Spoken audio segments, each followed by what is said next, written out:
Bienvenue. Je m'appelle Darius et je souhaite partager avec vous une histoire vraie.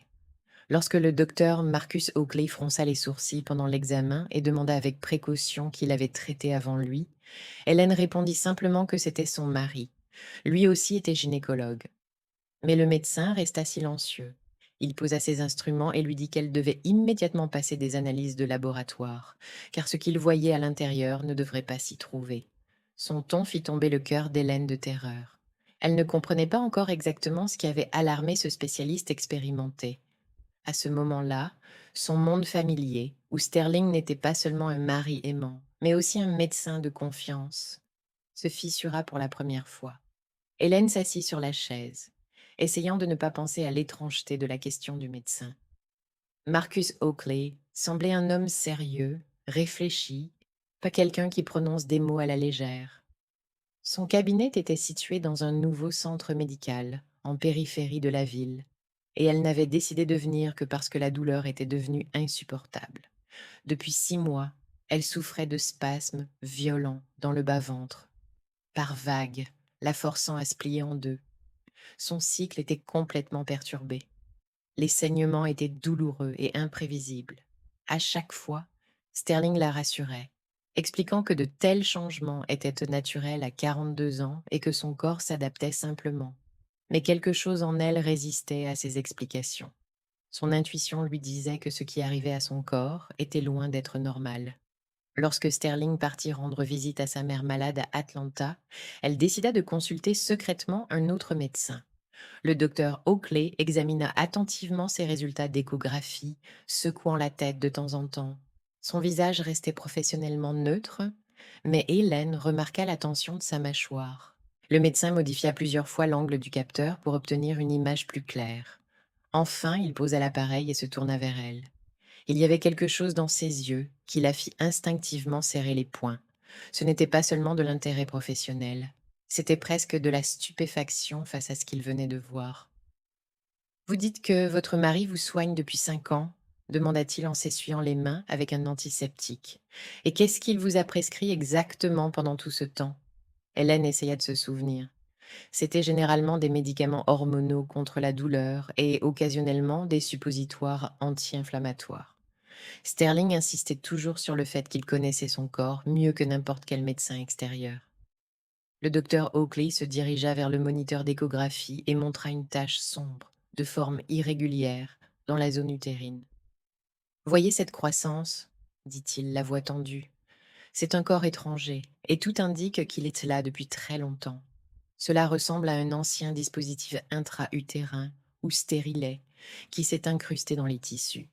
Hélène sentit le sang se retirer de son visage. Un stérilet répéta-t-elle, ne croyant pas ses oreilles. Je n'ai jamais vu de stérilet. Je saurais si quelqu'un m'avait implanté quelque chose. Le médecin sortit le dossier médical qu'elle avait apporté et parcourut les pages. Il n'y avait aucune trace de pose d'un contraceptif intra-utérin, confirma-t-il. Mais ce genre de chose ne surgit pas spontanément. Quelqu'un a dû le mettre et cela ne s'est pas produit hier. Hélène tenta de se concentrer pour se rappeler quoi que ce soit pouvant expliquer la situation, mais sa mémoire ne lui offrit rien. Elle avait toujours eu peur des stérilets, les jugeant invasifs et dangereux. Sterling connaissait ses craintes et n'avait jamais suggéré cette méthode de contraception. Je dois effectuer des examens supplémentaires, dit le docteur Oakley en se levant de son bureau. Marqueurs inflammatoires, marqueurs tumoraux, le spectre complet. Ce que je vois à l'échographie soulève de sérieuses inquiétudes. Les tissus autour du corps étranger sont altérés. Il y a des signes d'inflammation chronique. Il quitta le cabinet, la laissant seule avec ses pensées terrifiantes. Hélène essaya de se calmer, cherchant une explication rationnelle. Peut-être que le médecin se trompait. Peut-être que ce n'était pas un stérilet. Quelques minutes plus tard, une infirmière entra avec un plateau pour la prise de sang. La jeune femme travaillait en silence, mais Hélène remarqua un échange de regards avec le médecin lorsqu'il revint. Un dialogue silencieux, plein d'inquiétude professionnelle. Docteur, les marqueurs inflammatoires sont vraiment très élevés, murmura-t-elle, en lui montrant les résultats d'un test rapide. Hélène entendit ces mots et sentit tout son être se contracter de peur. Quelque chose n'allait vraiment pas dans son corps, quelque chose qu'elle n'avait jamais suspecté. Le docteur Oakley s'assit en face d'elle, les mains jointes sur le bureau. Hélène Thames, dit-il sérieusement, je dois être absolument honnête avec vous. Ce qui se trouve dans votre utérus représente un véritable danger pour votre santé. Ce n'est pas seulement un corps étranger, c'est une source d'inflammation chronique pouvant provoquer de graves modifications tissulaires. Il sortit un formulaire de référence et commença à le remplir.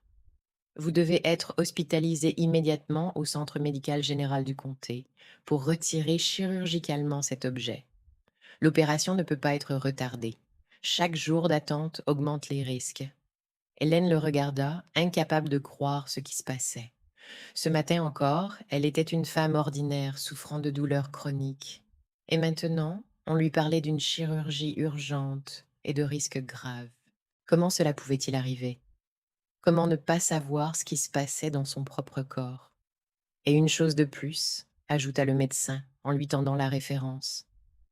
Étant donné les circonstances dans lesquelles ce corps étranger a pu se retrouver dans votre organisme à votre insu, je vous recommande vivement de contacter les forces de l'ordre. Ce qui vous est arrivé pourrait constituer un crime grave. Ces mots sonnèrent comme une sentence de mort.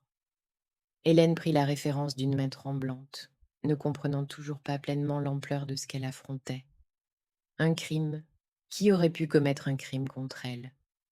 Qui avait accès à son corps alors qu'elle était vulnérable? Une pensée unique, terrifiante et inconcevable commençait déjà à se former au fond de son esprit. Une pensée qu'elle hésitait à envisager, mais qui expliquait tout, que la personne en qui elle avait le plus confiance dans le monde pouvait avoir trahi cette confiance de la manière la plus monstrueuse. En quittant le centre médical, Hélène sentit le monde qu'elle avait connu pendant 15 ans s'effondrer. Un monde où Sterling était un mari aimant et un médecin attentionné, où leur mariage semblait solide et fiable. Maintenant, ce monde se fissurait, et elle redoutait de découvrir ce qui se révélerait lorsque tout s'écroulerait. La salle d'opération du centre médical général du comté était inondée d'une lumière vive. Lorsque le chirurgien, le docteur Vernon Harmon, commença à extraire le corps étranger de l'utérus d'Hélène, ce qu'il vit le fit s'immobiliser un instant, instrument en main. Le stérilet, noirci par le temps, était tellement incrusté dans les tissus que son extraction nécessitait une extrême prudence. Les bras métalliques du dispositif découpaient littéralement les parois utérines, laissant des traces de nécrose et d'inflammation. Bon sang, murmura-t-il en examinant soigneusement l'objet extrait. C'est un stérilet de type sérif. Ils ont été interdits il y a plus de 10 ans à cause de leur fort risque de cancer. L'infirmière assistante lui tendit un récipient stérile et le chirurgien y plaça le stérilet. Même sous la couche de dépôt biologique, la forme distinctive du dispositif était visible. Un dispositif autrefois présenté comme une méthode contraceptive révolutionnaire. Le docteur Harmon poursuivit l'opération, nettoyant minutieusement les tissus endommagés et stoppant les saignements. Le processus inflammatoire avait affecté une zone significative et, par endroits, les tissus paraissaient suspects. Il préleva plusieurs échantillons pour un rapport de pathologie, conscient que les résultats pourraient être extrêmement défavorables. 8 années d'exposition à un dispositif cancérigène dans son corps ne pouvaient pas rester sans conséquences. Lorsque la chirurgie fut terminée, le chirurgien escorta personnellement la patiente vers l'unité de soins intensifs. Hélène reprit lentement conscience après l'anesthésie. Son esprit se clarifia progressivement. La première chose qu'elle vit en ouvrant les yeux fut le visage préoccupé du docteur Harmon penché sur son lit. L'opération a été un succès, dit-il doucement, mais son ton portait un avertissement. Nous avons retiré le corps étranger, mais ce que nous avons découvert soulève de sérieuses inquiétudes. Il lui montra un récipient transparent contenant le stérilet noirci. Le dispositif avait un numéro de série, N39847. Nous allons absolument le vérifier dans la base de données pour savoir d'où il provient. Helena regarda ce morceau de métal qui empoisonnait son corps depuis 8 ans et n'en croyait pas la réalité. Le stérilet avait un aspect sinistre. Sa surface était couverte d'un film sombre et les bords tranchants avaient clairement traumatisé les tissus environnants. Comment un tel objet avait-il pu se retrouver à l'intérieur d'elle à son insu? Comment n'avait-elle pas senti ce corps étranger? Le docteur Harmon expliqua que les anciens dispositifs étaient souvent posés sans anesthésie adéquate et que les patientes pouvaient ne pas se souvenir de la procédure, surtout si elle avait été réalisée sous anesthésie générale, lors d'une autre chirurgie. Mais le problème principal n'était pas seulement la présence du stérilet, mais les conséquences de son existence prolongée dans son corps. Le stérilet de type sérif avait été retiré du marché précisément à cause de sa capacité à provoquer des tumeurs malignes. Quelques heures plus tard, une femme en costume sévère entra dans la chambre et se présenta comme la détective Nia Blunt. Elle sortit un enregistreur et un carnet et s'assit sur une chaise à côté du lit. Sa présence signifiait que l'affaire avait acquis un statut officiel et que ce qui s'était passé était traité comme un possible crime. Helena Thames, commença la détective, je dois vous poser quelques questions sur la manière dont ce dispositif a pu se retrouver dans votre corps. Votre mari avait-il accès à votre dossier médical? Quand avez-vous été opéré sous anesthésie générale pour la dernière fois? Ces questions frappèrent Hélène comme des coups de marteau, chacune la rapprochant de la terrible vérité. Elle essaya de se concentrer, rappelant toutes les procédures médicales des dernières années. Elle n'avait été sous anesthésie générale qu'une seule fois, 8 ans plus tôt, lors de l'ablation de son appendice. À l'époque, Sterling avait insisté pour que l'opération se fasse dans son cabinet privé, et non à l'hôpital de la ville. Pourquoi auriez-vous eu besoin de médecins extérieurs? Avait-il dit. Je superviserai tout moi-même, je serai là à chaque étape. La détective nota soigneusement chaque mot, clarifiant certains détails de temps à autre. Qui d'autre était dans la salle d'opération? Combien de temps a duré l'intervention? Comment s'est déroulée la période post-opératoire? Hélène répondit mécaniquement, mais à chaque question, un terrible soupçon grandissait dans son âme. Sterling avait effectivement tout contrôlé. Il avait été présent du début à la fin. La détective Blount expliqua que poser un stérilet sans le consentement de la patiente constitue un crime grave contre la personne, surtout lorsqu'il s'agit d'un dispositif connu pour être dangereux pour la santé. La peine maximale pour ce type d'acte peut aller jusqu'à 10 ans de prison fédérale. Le lendemain, le téléphone de la chambre d'hôpital sonna. C'était le laboratoire des dossiers médicaux. La voix à l'autre bout semblait officielle et sèche, mais l'information produisit un choc électrique. Le stérilet, avec le numéro de série N3.847, était enregistré comme ayant été éliminé le 15 mars, 8 ans plus tôt, dans le cabinet gynécologique de Sterling Thames. La détective Blount, présente lors de l'appel, contacta immédiatement ses collègues pour obtenir les registres d'élimination. Hélène resta allongée, sentant s'effondrer le dernier espoir que tout cela ne soit qu'un terrible malentendu. Les faits s'alignaient pour dresser un portrait horrifiant de trahison de la part de l'homme à qui elle avait confié sa vie. Le docteur Harmon revint avec les résultats du rapport pathologique urgent, le visage sombre. Les échantillons prélevés pendant l'opération montrèrent la présence de cellules atypiques, caractéristiques d'un état précancéreux. Une dysplasie de stade 3 nécessitait un traitement supplémentaire immédiat et un suivi oncologique permanent. C'est une conséquence directe de l'exposition prolongée à ce dispositif cancérigène, expliqua le chirurgien. Si le stérilet était resté encore 1 ou 2 ans dans votre corps, nous aurions eu affaire à un cancer avancé. Vous avez eu une chance incroyable de consulter le docteur Oakley quand vous l'avez fait. Ses paroles sonnèrent comme une sentence de mort, non seulement pour sa santé, mais aussi pour son mariage. Hélène demanda son téléphone pour appeler Sterling et lui dire ce qui s'était passé. Mais lorsqu'elle composa son numéro, une voix inconnue répondit. Bonjour, qui est-ce? Demanda la voix féminine avec une légère irritation. Sterling est occupé en ce moment. Il s'occupe d'un patient malade. Helena raccrocha en silence, réalisant que la tromperie de son mari était bien plus vaste qu'elle ne l'avait imaginé. La détective Blount reçut des copies des documents provenant du cabinet de Sterling. Selon le registre de destruction des dispositifs médicaux, le stérilet N3-47 avait été déclaré défectueux et destiné à être détruit. La signature à côté de l'entrée appartenait personnellement au gérant du cabinet. Mais au lieu d'être détruit, le dispositif avait été utilisé pour la stérilisation secrète de sa propre épouse. La détective Blount expliqua à Helena qu'il disposait maintenant de suffisamment de preuves pour ouvrir une affaire criminelle. Témoignages, dossiers médicaux, Résultat d'analyse d'experts. Tout pointait vers les actions délibérées de Sterling Thames. Il ne restait plus qu'à obtenir sa confession ou trouver des indices supplémentaires confirmant le mobile du crime. Helena était allongée dans la chambre d'hôpital, le regard fixé au plafond, essayant de comprendre l'ampleur de la trahison. L'homme avec qui elle avait vécu pendant 15 ans, à qui elle avait confié son corps et son âme, était capable d'une cruauté monstrueuse.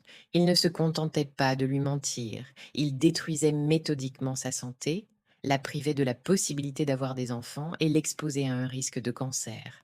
Mais la réalisation la plus effrayante était que, tout ce temps, Sterling avait joué le rôle d'un mari aimant et d'un médecin attentionné. Il la consolait lorsqu'elle se plaignait de douleur, prescrivait des traitements qui ne pouvaient en aucun cas l'aider, sachant parfaitement la véritable cause de sa souffrance. Chaque réconfort, chaque explication sur les changements liés à l'âge n'était qu'un mensonge cynique. Désormais, elle devait se battre non seulement pour sa santé, mais aussi trouver la force d'affronter l'homme qui avait été le centre de son monde si longtemps. L'attendèrent le tribunal, l'enquête et la nécessité de prouver ce qui lui semblait incroyable, même à elle. Mais surtout, elle devait trouver la réponse à la question qui la tourmentait le plus. Pourquoi Sterling avait-il fait cela?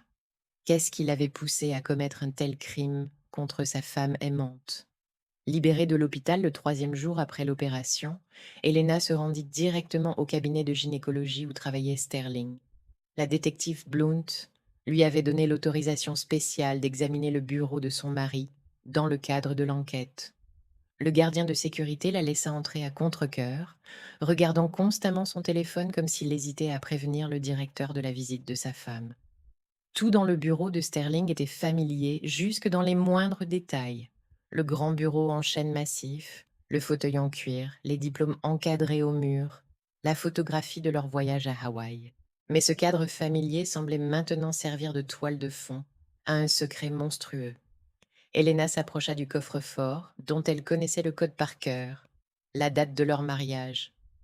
À l'intérieur se trouvaient des documents que Sterling considérait comme particulièrement importants. Parmi eux, elle trouva un épais dossier contenant les registres des dispositifs médicaux des 10 dernières années. Ses mains tremblaient en feuilletant les pages, cherchant l'entrée du 15 mars, 8 ans plus tôt. Et là, elle la trouva, l'entrée concernant l'élimination du stérilet N3-7, à côté de laquelle figurait la signature imposante de Sterling. La porte du bureau s'ouvrit doucement et une jeune femme en blouse blanche apparut dans l'embrasure. Helena la reconnut. C'était Oliva Ray, l'une des infirmières de la clinique, toujours joyeuse et efficace. Mais maintenant, le visage d'Oliva exprimait confusion et peur à la vue de l'épouse du directeur tenant les documents. Helena Thames, dit Oliva incertaine. Que faites-vous ici? Le docteur Thames avait dit que vous étiez à l'hôpital après l'opération. L'infirmière tenait quelque chose qu'elle tentait de cacher derrière son dos, mais Helena réussit à entrevoir l'emballage distinctif d'un test de grossesse. J'ai déjà été libérée, répondit Helena, observant attentivement le visage de la jeune femme. Oliva semblait troublée. Ses joues étaient rouges et ses yeux se tournaient partout autour d'elle. Qu'est-ce que c'est que ça dans votre main? Demanda Helena, bien qu'elle devinât déjà la réponse. L'infirmière devint encore plus nerveuse et pressa le test contre sa poitrine. C'est personnel, murmura-t-elle, mais sa voix ne semblait pas convaincante. Helena remarqua une bague en or avec un petit diamant scintillant au doigt de la main droite d'Oliva. La bague ressemblait étrangement à sa propre alliance que Sterling lui avait offerte il y a 15 ans. C'est une belle bague, commenta Helena en pointant la main de l'infirmière. Où avez-vous acheté un truc pareil? Oliva cacha instinctivement sa main derrière son dos, mais il était trop tard. C'était un cadeau de mon amoureux, répondit-elle doucement, une note de défi dans la voix, comme si elle protégeait quelque chose de très précieux. Helena sentit en elle une vague de pressentiment face à de nouvelles révélations. La trahison de Sterling allait-elle encore plus loin qu'elle ne l'imaginait? Avait-il une maîtresse, en plus de la stérilisation secrète, à qui il offrait exactement les mêmes bagues qu'à sa femme? Oliva tenta de quitter le bureau, mais dans le couloir, une femme plus âgée au ventre, visiblement arrondi, l'interpella. Elena l'a reconnue. Marine Avance, une patiente de longue date suivie à la clinique depuis des années. La femme semblait fatiguée mais heureuse, attendant clairement un enfant à un âge mûr. Oliva, merci infiniment, dit la femme enceinte en étreignant l'infirmière. Sans vous, je ne sais pas comment nous aurions géré le logement pour moi et mes enfants. Le docteur Thames est un homme si gentil. Il nous a aidés avec les papiers de l'appartement. Mes grands sont tellement heureux d'avoir un petit frère ou une petite sœur supplémentaire. Helena resta figée en entendant ces mots. Cela signifiait que Sterling avait des enfants avec d'autres femmes et qu'il les aidait pour le logement. Combien de secrets l'homme qu'elle considérait comme son mari cachait-il? Oliva remarqua qu'Helena avait entendu la conversation et son visage pâlit de peur. Marine avance. Pas ici, murmura l'infirmière, essayant d'éloigner la femme enceinte du bureau du directeur. Mais il était trop tard. Helena avait entendu assez pour comprendre l'ampleur de la tromperie. Sterling ne s'était pas contenté de la priver de la possibilité d'avoir des enfants. Il en avait avec d'autres femmes. La patiente partit. Oliva resta debout dans le couloir, ne sachant que faire. Helena sortit du bureau avec le registre en main et s'approcha de l'infirmière. Combien d'enfants a-t-il demanda-t-elle, regardant droit dans les yeux de la jeune femme. Oliva tenta de nier, mais son regard trahit tout. Je ne sais pas de quoi vous parlez, murmura-t-elle, la voix tremblante de détresse. Le docteur Thames aide juste ses patients. C'est un bon médecin.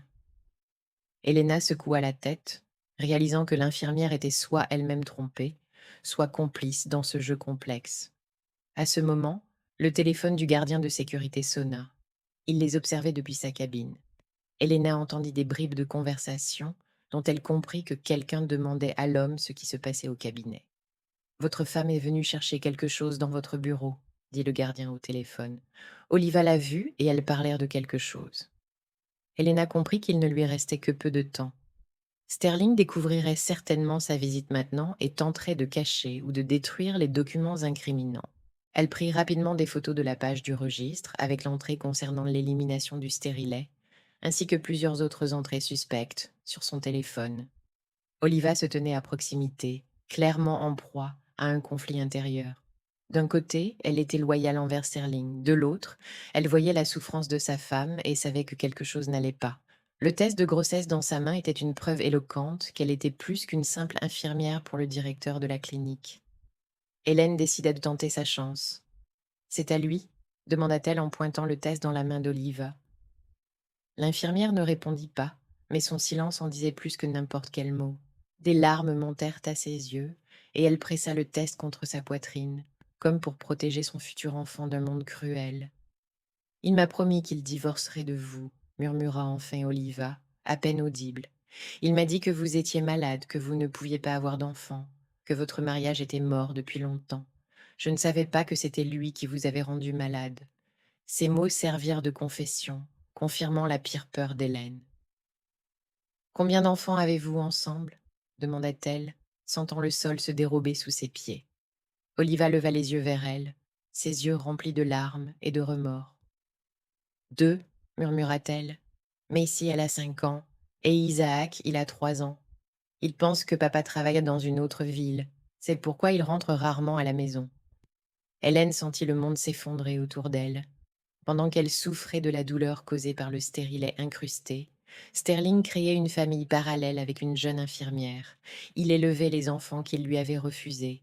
Il jouait le rôle d'un père aimant pour certains et d'un mari indifférent pour une autre. Le gardien de sécurité termina sa conversation et se dirigea vers elle, ayant clairement reçu des instructions de Sterling. Helena Thames, dit-il avec une politesse forcée, je dois vous demander de quitter le bâtiment. Le directeur ajouta, vous n'avez pas le droit d'être ici sans sa présence. Hélène sut que son temps était écoulé. Elle quitta rapidement le cabinet, emportant avec elle les photos des documents et l'horrible connaissance de la double vie de son mari. Dans la voiture, elle appela la détective Blount et lui raconta ce qu'elle venait de découvrir. Désormais, elle disposait non seulement de preuves d'un crime contre sa santé, mais aussi d'un mobile expliquant les actions de Sterling. La détective écouta attentivement et promit d'interroger immédiatement Olivary comme témoin. Elle prévoyait également d'obtenir un mandat pour perquisitionner la maison et le lieu de travail de Sterling afin de saisir tous les documents susceptibles d'éclairer son activité criminelle. Hélène rentra chez elle, consciente que sa vie était désormais complètement ruinée. L'homme en qui elle avait le plus confiance au monde était capable d'une trahison monstrueuse. Il ne l'avait pas seulement privée de sa santé et de la possibilité de devenir mère, mais l'avait trompée pendant des années, construisant une famille avec une autre femme. Désormais, elle devait trouver la force pour une confrontation finale avec l'homme qui avait été le centre de son monde si longtemps. L'attendait le tribunal, l'exposition, la nécessité de prouver ce qui semblait incroyable. Mais surtout, elle devait apprendre à vivre à nouveau, libérée des illusions sur l'amour et la loyauté de l'homme qui l'avait trahie de la manière la plus cruelle. La maison accueillit Hélène avec son silence habituel. Mais désormais, ce silence semblait sinistre, rempli de secrets, cachés et de mensonges. Elle entra dans le bureau personnel de Sterling, où se trouvait son ordinateur, une machine qu'elle n'avait jamais eu l'occasion d'utiliser auparavant. Elle devina le mot de passe à la troisième tentative. C'était l'anniversaire de sa mère, la personne qu'il considérait comme la plus importante dans sa vie. Le bureau était soigneusement organisé. Des dossiers contenaient des documents médicaux, des articles scientifiques, des photos de conférences, mais un dossier au nom inhabituel attira immédiatement son attention. Forever Now. Elena cliqua dessus et son cœur se figea devant ce qui apparut à l'écran. À l'intérieur du dossier, des centaines de photos d'Oliva dans des poses intimes, des photos de leur voyage ensemble, de dîners romantiques et de sorties avec de jeunes enfants. Sur l'une des photos, Sterling tenait une fille d'environ 5 ans qui lui ressemblait étrangement. À côté d'elle se tenait un garçon plus jeune, portant également ses traits caractéristiques. C'étaient Macy et Isaac, mentionnés par Oliva. Mais la découverte la plus terrifiante était la correspondance s'étalant sur 5 ans. Elena ouvrit le fichier de messages et commença à lire, sentant son corps se contracter d'horreur à chaque ligne. Les messages commencèrent par des questions professionnelles banales, mais évoluaient progressivement vers des confidences personnelles et des plans pour l'avenir. Dans un message daté de 3 ans plus tôt, Sterling écrivait à Oliva: Ne t'inquiète pas, ma chérie.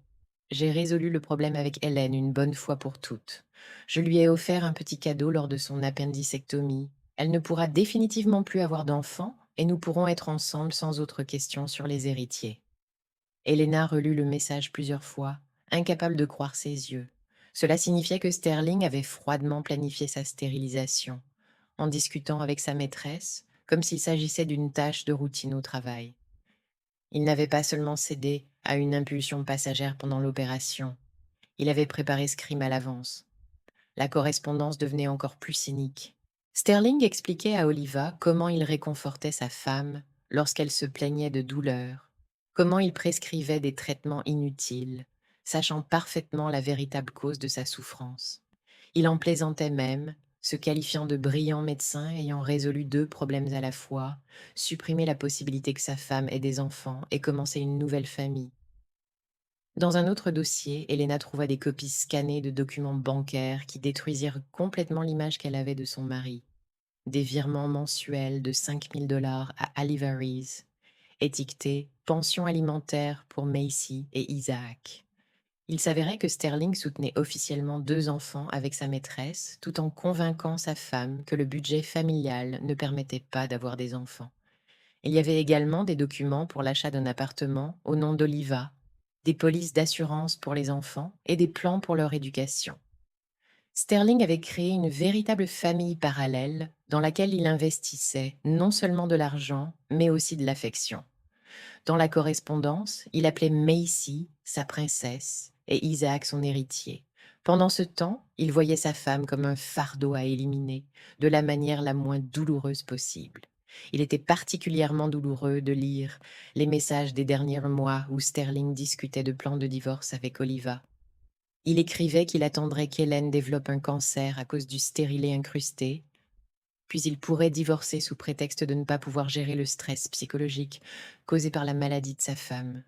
L'opinion publique serait de son côté et les biens resteraient à lui. Hélène sauvegarda tous les fichiers découverts sur une clé USB. comprenant qu'il s'agissait des preuves clés du crime de son mari. Mais émotionnellement, elle était complètement brisée, réalisant l'ampleur de la trahison. L'homme avec qui elle avait vécu pendant 15 ans ne s'était pas contenté de la tromper. Il avait méthodiquement détruit sa vie, planifiant chaque étape de cette destruction. Le téléphone sonna. Le nom de la détective Blount apparut à l'écran. Alan Thames, dit la voix familière. J'ai des nouvelles pour vous, et elles ne sont pas bonnes. Nous avons reçu les résultats de l'analyse supplémentaire des tissus prélevés pendant l'opération. Vous présentez des modifications précancéreuses de 3e degré. C'est une conséquence directe de la présence prolongée du stérilet cancérigène dans votre organisme. Hélène écouta l'explication de la détective, paralysée par l'horreur. Cela signifiait que Sterling ne l'avait pas seulement privé de la possibilité d'avoir des enfants, il l'avait en réalité condamnée à une mort douloureuse par cancer. Si elle n'était pas allée chez le docteur Oakley, elle aurait développé un cancer avancé dans 1 an ou 2, avec de très faibles chances de survie. La détective Blount poursuivit en expliquant les aspects légaux de l'affaire. Sterling faisait maintenant face à des accusations non seulement de violences corporelles graves, mais également de tentatives de meurtre. La peine maximale pour l'ensemble des chefs d'accusation pouvait atteindre 15 ans de prison. Elle l'informa également qu'elle avait obtenu un mandat pour perquisitionner la maison et saisir tous les documents relatifs à l'affaire. Hélène raconta à la détective la correspondance et les documents bancaires qu'elle avait découverts, confirmant le mobile du crime. La détective l'écouta attentivement et lui demanda de ne pas toucher à l'ordinateur avant l'arrivée des experts, afin de ne pas compromettre l'intégrité des preuves numériques. La perquisition était prévue pour le lendemain matin, mais la détective l'avertit que Sterling pourrait essayer de revenir à la maison et de détruire les preuves. À peine Hélène eut-elle terminé sa conversation avec la détective Blount qu'elle entendit la porte d'entrée s'ouvrir dans le couloir. Son cœur s'arrêta de peur. Elle ne s'attendait pas à ce que Sterling rentre si tôt. « Chérie », appela sa voix depuis le couloir. « Je suis rentrée plus tôt. J'ai une surprise pour toi. » Son ton était comme d'habitude affectueux et attentionné, mais maintenant cette affection ressemblait à un masque répugnant. Hélène ferma rapidement tous les fichiers sur l'ordinateur, mais laissa l'écran avec la correspondance ouverte. Qu'il voie que son secret était exposé, qu'il comprenne que le jeu était terminé.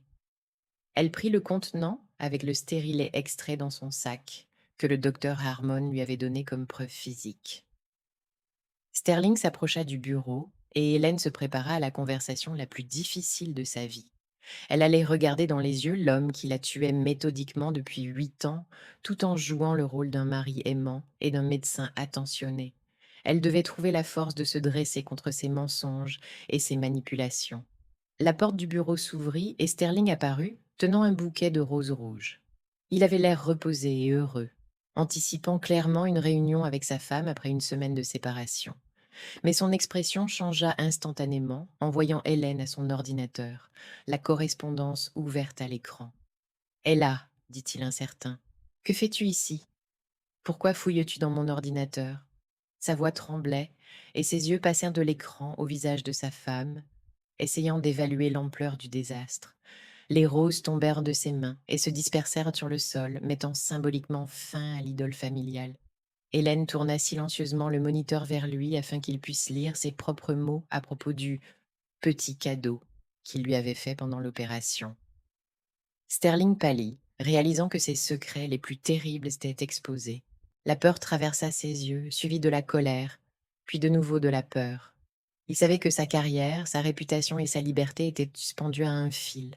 « Ce n'est pas ce que tu crois, » commença-t-il, essayant de trouver une explication à l'inexplicable. « Je peux tout expliquer. C'était une nécessité médicale. Tu ne comprends pas toutes les circonstances. » Mais sa voix semblait peu convaincante, même à ses propres oreilles.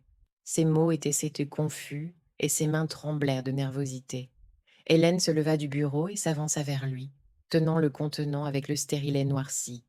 « Voici ton petit cadeau, » dit-elle calmement, mais sa voix était ferme. Pendant 8 ans, tu m'as empoisonné de l'intérieur avec ce déchet, tu m'as privé de la possibilité d'avoir des enfants, tu m'as conduite à un état précancéreux. Et tout ce temps, tu jouais le rôle d'un mari aimant. Sterling tenta de lui arracher le contenant des mains, mais Hélène recula. Son masque tomba enfin, et elle vit le véritable visage de l'homme avec qui elle avait vécu la moitié de sa vie. C'était le visage d'un prédateur acculé, prêt à tout pour sauver sa propre peau. Un homme pour qui elle n'avait jamais été autre chose qu'un obstacle au bonheur avec une autre femme. Sterling se tenait dans l'embrasure du bureau. Son visage passa rapidement de la surprise à la compréhension, de la peur au désespoir. Les roses étaient étalées sur le sol, leurs pétales rouges dispersés sur le tapis, créant une image sinistre d'une idole détruite. Il vit sa correspondance avec Oliva sur l'écran, comprit que ses secrets les plus terribles étaient révélés, mais tenta encore de trouver une issue. Et là, que fais-tu ici? Répéta-t-il en avançant d'un pas. Pourquoi fouilles-tu dans mes fichiers personnels? C'est une violation de la vie privée. Tu n'as aucun droit. Sa voix tremblait de nervosité et ses mains se crispèrent en poing. Il essayait encore de jouer le rôle du mari offensé, dont la vie privée avait été violée. Hélène se tourna lentement vers lui, tenant le contenant avec le stérilet noirci. Son visage était pâle, mais ses yeux brûlaient du feu froid, de la colère légitime. C'est ta surprise? Demanda-t-elle calmement, en brandissant le contenant. Pendant 8 ans, tu m'as empoisonné de l'intérieur avec ce déchet, tu m'as privé de la possibilité d'avoir des enfants, tu m'as conduite à un état précancéreux. Sterling se jeta sur elle, tentant de lui arracher la preuve des mains. Donne-moi ça, cria-t-il, perdant les derniers de lambeaux de son contrôle. Tu ne comprends pas ce que tu fais. Ça pourrait ruiner ma carrière, ma réputation. Hélène esquiva, pressant le contenant contre sa poitrine. Pour la première fois en toutes leurs années de mariage, elle vit le véritable visage de son mari, sans masque ni prétexte. À ce moment-là, des pas résonnèrent dans le couloir, et la voix de la détective Blount coupa le silence tendu. Serling Nicholas Thames, dit-elle sur un ton officiel, entrant dans le bureau accompagnée de 2 policiers. Vous êtes en état d'arrestation pour suspicion de violence corporelle grave et de tentative de meurtre. Vous avez le droit de garder le silence. Sterling se tourna vers les nouveaux arrivants. Son visage était déformé par l'horreur. C'est un malentendu, commença-t-il, essayant de conserver sa dignité. Je suis un médecin respecté, un directeur de cabinet. J'ai une réputation impeccable. Vous ne pouvez pas m'arrêter sur la base des accusations délirantes de ma femme mentalement instable. La détective Blount sortit menottes. Son visage resta impassible, professionnel. Nous disposons de toutes les preuves nécessaires, y compris les résultats des examens médicaux, les documents sur l'élimination du stérilet et les témoignages des témoins. Votre femme nous a fourni des correspondances dans lesquelles vous avez vous-même avoué le crime commis. À ce moment-là, Oliva fit irruption dans la maison, les larmes coulant sur son visage et tenant son téléphone portable. Sterling, cria-t-elle. Le gardien de la clinique m'a appelé et a dit que la police était arrivée. Que se passe-t-il? Voyant les menottes dans les mains de la détective, elle se précipita vers son amant, essayant de le protéger. Je vais tout dire, sanglota Oliva en se tournant vers la détective Blount. C'était son idée, pas la mienne. Il m'a dit que sa femme était infertile depuis sa naissance, qu'il ne vivait plus comme mari et femme depuis longtemps. Je ne savais pas qu'il était celui qui l'avait rendu malade. Sa confession éclata, détruisant les derniers espoirs de salut de Sterling. Sterling repoussa Oliva et se tourna vers Hélène. Une dernière tentative de justifier ses actes passa dans ses yeux. « Je l'ai fait pour nous, » dit-il désespérément. « Toi-même tu as dit que tu n'étais pas prête pour les enfants, que tu voulais d'abord construire ta carrière. Je t'ai juste aidé à éviter une grossesse non désirée. » Hélène le regarda avec dégoût, incapable de croire que cet homme essayait encore de rejeter la faute sur elle. « Je voulais attendre 1 an, pas devenir infertile pour toujours, » répondit-elle froidement. « Tu m'as privé du droit de choisir, condamné à souffrir d'une maladie. Et tout ça pour elle, pour tes enfants avec ta maîtresse. » La détective Blount passa les menottes à Sterling, ignorant ses protestations et ses tentatives de résistance. « Oliva rit, » dit-elle à la jeune femme en pleurs. « Vous devez nous accompagner pour déposer votre témoignage. Vous êtes un témoin clé dans cette affaire. » L'infirmière acquiesça, comprenant que sa vie aussi venait de changer fondamentalement. Sterling fut conduit vers la sortie, mais il ne cessait de se retourner vers Hélène, essayant de trouver une lueur de leur ancien amour dans ses yeux. « Ella, supplia-t-il, nous pouvons tout arranger. Je trouverai les meilleurs médecins. On te soignera. Ne ruine pas notre famille pour une seule erreur. » Ces mots sonnaient pathétiques et peu convaincants, même à ses propres oreilles. Hélène resta silencieuse, regardant l'homme avec qui elle avait vécu 15 ans être emmenée. Elle ne ressentait rien d'autre que le vide et le soulagement. Cet homme était mort pour elle au moment où elle avait lu sa correspondance avec sa maîtresse. Ce qui était emmené maintenant n'était plus qu'une coquille, à l'intérieur de laquelle se cachaient un étranger et un ennemi. Oliva resta dans l'embrasure de la porte. Son regard oscillait entre Hélène et Sterling qui partaient. Je ne savais vraiment pas, murmura-t-elle. Il m'a dit que tu étais malade depuis ta naissance. Les médecins t'avaient interdit de tomber enceinte.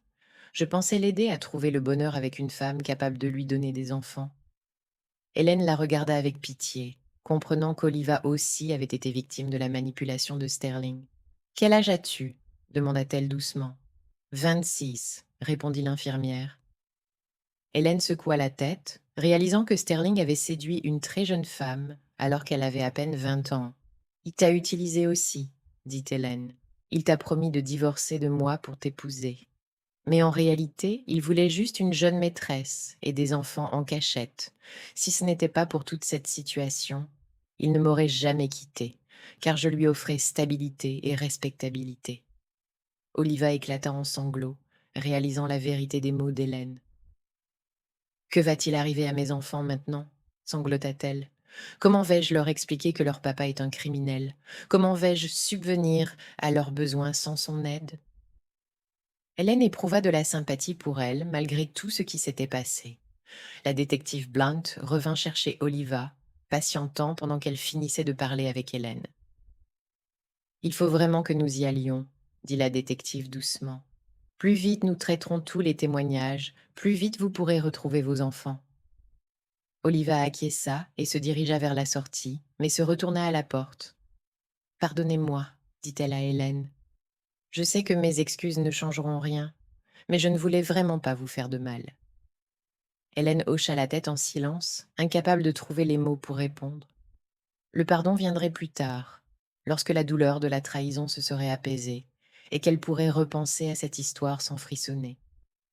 La maison se vida, et Hélène resta seule parmi les roses éparpillées et les fragments de sa vie passée. Elle ramassa quelques pétales, se souvenant de l'excitation qu'elle ressentait, autrefois, à ce genre de surprise de la part de son mari. Maintenant, ces fleurs lui semblaient moqueuses, ultime tentative de Sterling de préserver l'illusion d'une relation normale. Elle entra dans la chambre et commença à rassembler ses affaires, réalisant qu'elle ne voulait plus rien voir dans la maison qui lui rappelait son mari. Chaque photo, chaque livre, chaque vêtement était saturé de mensonges et de tromperies.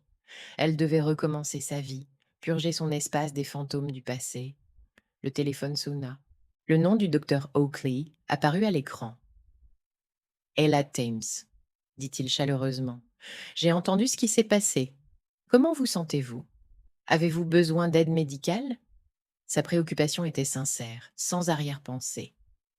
Merci, répondit-elle, ressentant une chaleur se répandre en elle en réponse à cette compassion humaine. Physiquement, ça va. Émotionnellement, je suppose que ça viendra avec le temps. Le docteur Oakley lui proposa un suivi psychologique et des contrôles réguliers pour surveiller sa santé après l'ablation du stérilet. Raccrochant, Hélène sortit sur le balcon et regarda la ville étendue en dessous d'elle. Quelque part, dans un centre de détention, se trouvait l'homme qui l'avait lentement tué pendant 8 ans. Demain, le procès commencerait avec les interrogatoires, les analyses d'experts et la discussion publique des détails les plus intimes de sa vie. Mais elle était prête à y faire face pour obtenir justice et avertir d'autres femmes d'un destin similaire. Le palais de justice du comté était rempli de journalistes, de collègues de Sterling, issus du milieu médical, et de simples curieux attirés par l'affaire médiatisée d'un médecin ayant mutilé sa propre femme. Helena était assise au premier rang, essayant d'ignorer les murmures et les regards curieux. Dans les mois qui avaient suivi l'enquête, elle avait appris à se détacher de l'attention publique, se concentrant sur l'objectif principal, obtenir justice. Sterling, assis sur le banc des accusés, paraissait tiré et vieilli. Son apparence autrefois soignée avait laissé place à un teint maladif et à des tics nerveux. Son avocat lui murmura quelque chose à l'oreille. Mais Sterling fixait le vide, comme s'il ne pouvait toujours pas croire ce qui se passait. Sa réputation était ruinée, sa carrière terminée, et l'avenir lui réservait la perspective de longues années derrière les barreaux. La juge Ava Jenkins, une femme d'âge moyen au visage sévère, ouvrit la séance et donna la parole au procureur de l'État. Ce dernier exposa méthodiquement les circonstances de l'affaire. Chaque fait résonnait comme un coup de marteau contre la réputation de l'accusé. L'insertion secrète d'un stérilet carcinogène, des années de tromperie, la famille parallèle, la correspondance cynique avec sa maîtresse. Le premier témoin appelé fut Ali Varry, qui entra dans la salle pâle et tremblante. Sa grossesse était clairement visible. Son ventre arrondi ajoutait du poids à son témoignage. Elle s'assit sur le siège des témoins, n'osant pas regarder Sterling, qui la fixait avec des yeux suppliants. Veuillez informer la cour de votre relation avec l'accusé, demanda le procureur. Oliva parla doucement, mais ses mots furent distinctement entendus dans le silence qui suivit. Il m'a dit que sa femme était infertile depuis sa naissance, que les médecins lui avaient interdit de tomber enceinte à cause d'anomalies génétiques. Je l'ai cru. Je pensais aider un homme bon à trouver le bonheur. Elle raconta comment Sterling lui avait promis un divorce et un mariage officiel. Comment il avait planifié leur avenir ensemble avec leurs enfants. Il disait avoir rendu sa femme malade délibérément pour qu'elle ne réclame pas les biens lors du divorce. Oliva avoua, et un murmure d'indignation parcourut la salle. Il affirmait que cela serait mieux pour tout le monde si elle ne souffrait pas d'un divorce. L'avocat de Sterling tenta de discréditer le témoignage d'Oliva, insinuant qu'elle avait un intérêt personnel dans l'issue de l'affaire. Mais la jeune femme répondit avec constance à toutes les questions, fournissant des dates précises et citant des messages issus de la correspondance. Sa sincérité était évidente même pour les jurés les plus sceptiques. Le témoin suivant fut le docteur Oakley, qui expliqua ses soupçons dès le premier examen d'Hélène. Le médecin expérimenté avait remarqué que les symptômes de la patiente ne correspondaient pas au diagnostic donné par son mari. Le processus inflammatoire était trop localisé et la douleur trop spécifique pour de simples changements liés à l'âge. Le chirurgien Dr Harmon présenta le stérilet extrait à la cour, expliquant pourquoi des dispositifs comme celui-ci avaient été interdits. Les propriétés carcinogènes de l'alliage avaient été prouvées par de nombreuses études, ce qui justifiait la mise au rebut obligatoire de tels produits. Insérer un tel stérilet équivalait à empoisonner lentement la patiente. Un expert en criminalistique lut les résultats de l'analyse de l'ordinateur de Sterling, confirmant l'authenticité de la correspondance avec Aliva. La trace digitale ne laissait aucun doute quant à la véracité des messages. Particulièrement accablantes étaient les confessions de Sterling lui-même, expliquant comment il avait résolu le problème avec sa femme pendant l'appendicectomie. L'expert médical annonça la conclusion concernant la santé de la victime. Les actes de l'accusé avaient entraîné l'infertilité irréversible d'Helen Thames et le développement d'une affection précancéreuse qui, sans intervention rapide, aurait progressé en cancer de stade 2. 8 ans avec un dispositif carcinogène dans son corps avaient causé des dommages irréparables à son système reproductif. Lorsqu'Hélène prit enfin la parole, elle se leva et s'avança lentement vers le pupitre. La salle se tut. Tous attendirent son témoignage. Elle resta silencieuse longtemps, rassemblant ses pensées, puis commença à parler d'une voix calme, posée. J'ai confié à cet homme ma santé, ma vie, mon amour. Pendant 15 ans, je l'ai considéré comme la personne la plus proche sur Terre. Sa voix ne trembla pas, mais chaque mot était chargé de douleur et de déception. Il a utilisé mon amour et ma confiance. Il a utilisé ses connaissances professionnelles comme une arme contre moi. Pendant 8 ans, j'ai souffert en silence, ignorant la cause, et il me consolait en sachant parfaitement qu'il était la source de ma douleur. Hélène expliqua à la cour comment elle avait planifié sa maternité, rêvé d'enfant, et comment elle s'était blâmée pour son infertilité. Maintenant, je sais que je ne serai jamais mère, dit-elle. Pour la première fois, sa voix se brisa. Il m'a privée de ce droit. Il a décidé pour moi, disposé de mon corps comme s'il m'appartenait. Elle parla des années de tromperie, de la double vie de son mari, et des enfants qu'il élevait avec une autre femme, alors qu'elle subissait les conséquences de son crime. Le pire n'est pas la douleur physique, mais la réalisation que la personne en qui vous avez le plus confiance est capable d'une telle cruauté. Lorsqu'Hélène eut terminé, un silence absolu régna dans la salle. Beaucoup de femmes dans le public pleuraient, s'imaginant à sa place. Même certains jurés ne purent retenir leurs émotions, écoutant l'histoire de souffrance et de trahison accumulée. L'avocat de Sterling tenta de présenter les actions de son client comme une erreur médicale, conséquence de stress et d'épuisement professionnel. Mais son argument semblait peu convaincant face aux preuves claires d'intention délibérée. La correspondance avec sa maîtresse ne laissait aucun doute. La stérilisation de sa femme avait été planifiée avec soin. Sterling refusa de témoigner, se contentant de reconnaître formellement les faits. Il resta la tête baissée, n'osant regarder son ex-femme dans les yeux. Son silence valait plus que n'importe quelle excuse. La juge se retira pour délibération, qui dura plusieurs heures. À la reprise de la séance, la juge Jenkins lut le verdict d'un ton strict et officiel. Serling Nicholas Thames est reconnu coupable de coups et blessures graves, commis avec une cruauté particulière, et est condamné à 7 ans d'emprisonnement dans une prison de haute sécurité. De plus, la Cour révoque définitivement le permis médical de M. Thames et lui ordonne de verser à Helen Thames 500 000 dollars de dommages et intérêts pour préjudice moral. Il doit également rembourser tous les frais liés au traitement et à la réhabilitation de la victime. Sterling fut conduit en menottes. Il ne leva jamais les yeux vers Hélène. Son avocat annonça son intention de faire appel, mais tout le monde comprit qu'avec de telles preuves, les chances de clémence étaient pratiquement nulles. La communauté médicale avait déjà renié son ancien collègue. Son nom était devenu synonyme de trahison professionnelle. 1 an plus tard, Hélène se tenait devant un miroir, vêtue d'une robe de mariée ivoire, qui mettait en valeur sa silhouette mince, mais renforcée. Les examens réguliers montrèrent que les transformations précancéreuses avaient été arrêtées. Son corps se rétablissait progressivement après le retrait de la source d'empoisonnement. À ses côtés se tenait le docteur Marcus Oakley, qui, au cours de l'année écoulée, était devenu non seulement un médecin, mais aussi un ami proche. Vos analyses sont complètement normales, dit-il en ajustant son voile. Le risque de cancer a reculé et les processus inflammatoires ont cessé. Votre corps montre une capacité de récupération étonnante. Helena sourit, sentant la chaleur de l'espoir et d'un nouvel amour se répandre en elle. Une petite fille d'environ 5 ans apparut dans l'encadrement de la porte, vêtue d'une robe blanche et tenant un panier de pétales de rose. « Maman, tu es si jolie, » dit Alia, qu'Helena avait adoptée 6 mois plus tôt. La fillette avait perdu ses parents dans un accident de voiture et avait vécu longtemps dans un orphelinat avant que le destin ne l'amène à une femme qui connaissait elle aussi la perte et la douleur. Helena s'agenouilla et étreignit sa fille, sentant son cœur se remplir d'amour pour ce petit être. La maternité lui était arrivée non pas comme elle l'avait rêvé, mais elle était tout aussi réelle et profonde. Depuis le premier jour, Alia l'appelait maman, comme si elles avaient toujours été une famille.